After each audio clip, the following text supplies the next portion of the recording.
Clips. Idea of climate change. Professor Plimer. Well, thank you for coming. I'm a geologist, and the one thing that we miss out on in looking at climate change is the past. Climates have always changed.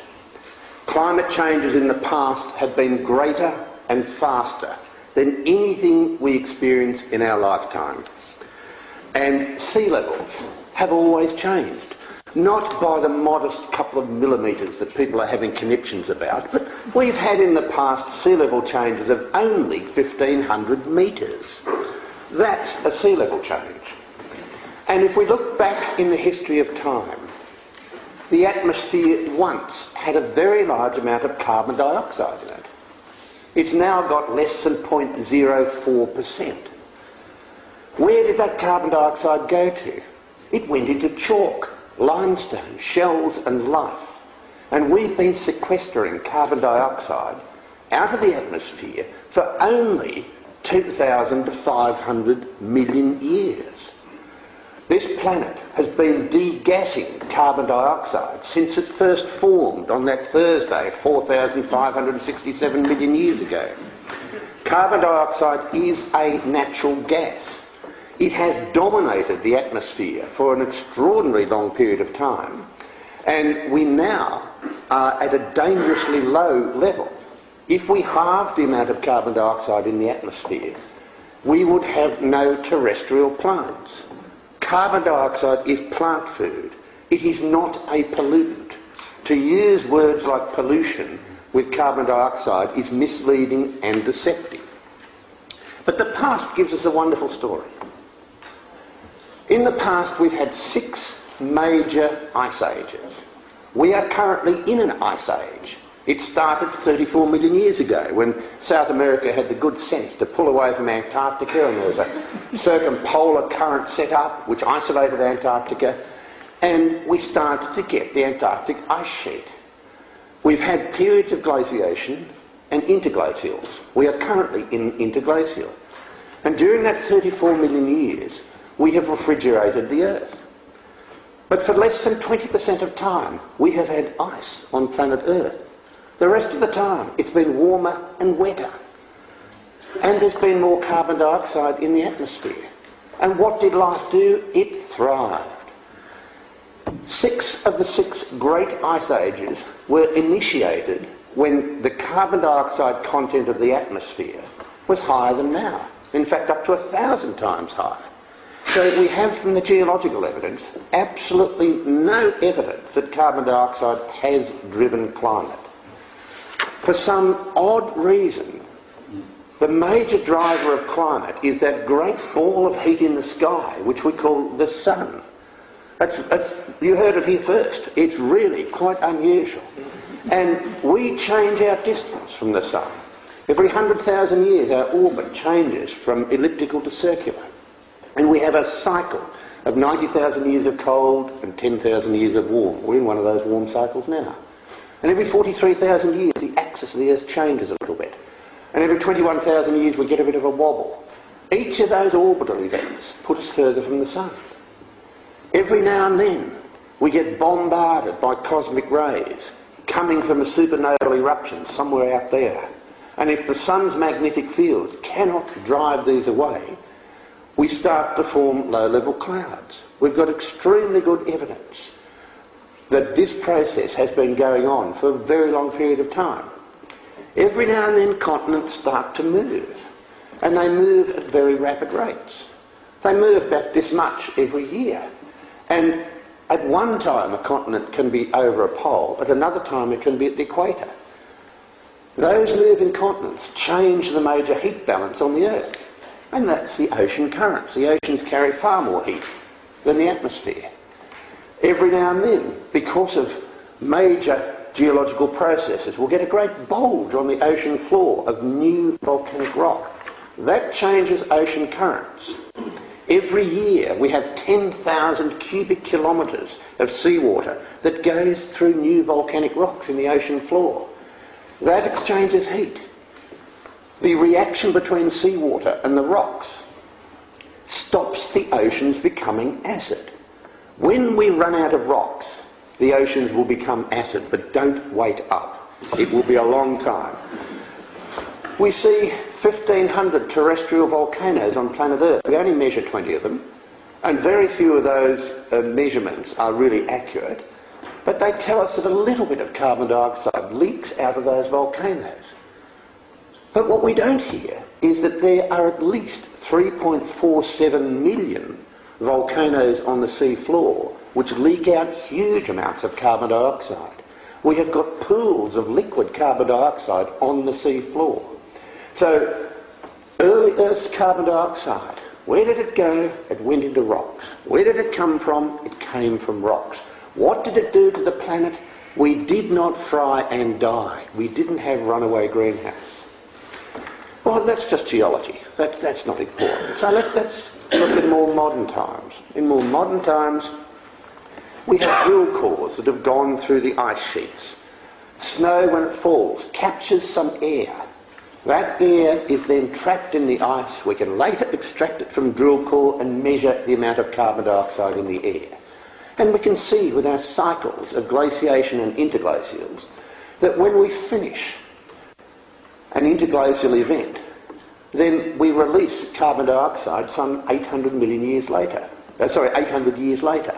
So what's that telling us? It's telling us that temperature is driving carbon dioxide, not that carbon dioxide is driving temperature. Oh yes, but that's only hundreds of thousands of years ago. Forget that. Well, let's go to more modern times. We've been measuring temperatures accurately since 1850, and the accuracy is plus or minus 1 degree Celsius for those ancient measurements. We are being told that this 0.7 degrees Celsius rise is going to create a disaster. I've only got to move over to here, and I've had a 0.7 degree Celsius temperature rise. Where do you people go for your summer holidays? You go to a warmer climate. We are creatures from the Rift Valley. We like warm climates. If someone from Helsinki moves to Singapore, there's an average temperature rise of 22 degrees Celsius. Singaporeans don't drop dead in the streets from the temperature. So we are creatures of warm climates, and we've been measuring temperature, and we have seen a slight warming from 1860 to 1890, and then a slight cooling until 1910, then a warming until 1940, so much so that the Northwest Passage was open, then a cooling until 1977, and then a warming until the end of the century, and now we're in a period of cooling. So we've had these cycles of warming and cooling. Strange that these cycles are actually related to changes in the heat balance in the oceans. So we have these 60-year cycles over a long warming event. We are in a period of global warming. It has been warming since the Maunder minimum 330 years ago. These were the times when you had the ice fairs on the Thames. These are the times when the Dutch masters painted hoarfrosts and bitterly cold conditions. That was the time when the sun was a bit inactive and we had no sunspot activity. So we're in a long period of warming, and one of the questions that I ask in this book is which part of the last 330 years of warming is due to human activity and which part is natural? These are questions that kids should ask their school teachers, and they're deliberately unanswerable questions, because I am of the view that many children are getting fed environmental propaganda in the schools and are not being given the critical and analytical facilities to be able to dissect an argument. So we're in a period of warming. What's the worry? It's quite normal. And let's just look at history. The one thing that the climate industry, which it is, ignores is history. In Roman times, it was warm. It was considerably warmer than now. And we know that. They kept good records. They grew olives up the Rhine River as far as Bonn. They had wine grapes in Yorkshire. We know from their clothing that it was warm. Possibly they were going through an orgy, but I think it more likely it was warm. And that warming suddenly stopped in 535 AD. And we entered the Dark Ages. And in 535 AD we had Krakatoa fill the atmosphere with aerosols. And it wasn't a big volcano. Only 30 cubic kilometres of aerosols go into the atmosphere. We've had bigger ones in Yellowstone. We've had even bigger ones in New Zealand, where 10,000 cubic kilometres of aerosols have gone into the atmosphere, and we pray for another one, because that's the only way we'll ever beat them at rugby. Just wipe them out. We had 2 volcanoes, one in Rabaul and one in Krakatoa in Indonesia in 535, 536. We went into the Dark Ages. It was cool. What happened? Crops failed. We starved. We had civil unrest. We had cannibalism. We broke out of that into the medieval warming. First to feel it was the Vikings. The seas became calmer. They could go further fishing. They actually went to Newfoundland, which they called Vinland. In Greenland, grapes and barley were growing. In Greenland, the graves were deep because there was no permafrost. It was a wonderful, benign climate, 5 degrees warmer than now. Eric the Red was saying, come to Greenland, it's a wonderful climate, and it was. And then we went through a period of solar inactivity, and in 23 years, we went from the medieval warming into the Little Ice Age. And that Little Ice Age ended 330 years ago. So what do you think would happen after a Little Ice Age? Do you think it'd get colder, or do you think it'd get warmer? The only reason that the arguments of science have got any traction in society is that they have been related to the last 30 years or 40 years of temperature measurements. I see with great interest the Met Office is telling us that this is the hottest year on record, but you might be on a different calendar to me, but I don't think this year's finished yet. And this time last year I was in London, as I was the time before, the year before, and it was miserable. It was cold. It was very cold. So those sort of predictions made just before a big climate conference, one has to be very sceptical of. So in science, scepticism is not a pejorative word. In science, there is no consensus.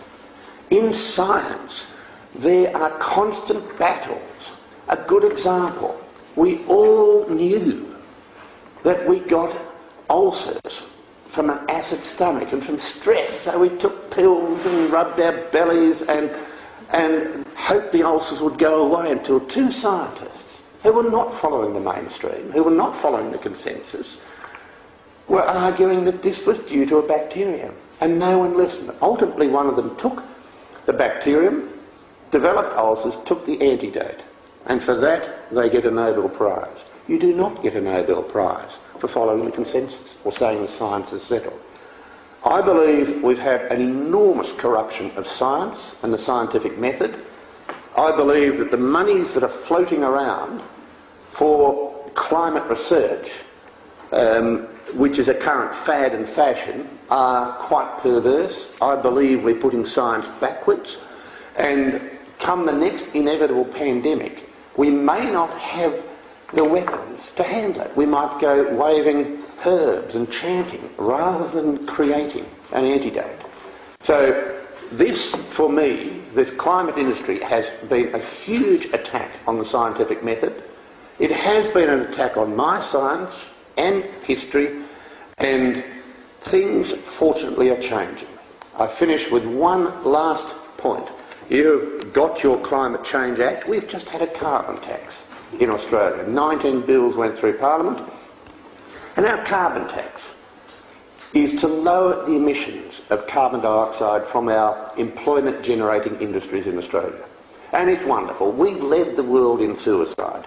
And our carbon tax is to knock down our emissions by 5%. Now, you can do the sums. And the sums are very simple. The IPCC says that 3% of annual emissions are from humans. Why is it that that 3% drive climate change is beyond me and not the other 97%? But that's another matter. Australia puts out 1.5% of the world's CO2 emissions. You can do the calculations, and by Australia knocking back their emissions by 5%, we will, by the year 2050, have lowered global temperatures by 0.00007 degrees Celsius. So I do hope you enjoy our sacrifice in giving you a warmer climate here in England. Thank you. Excellent.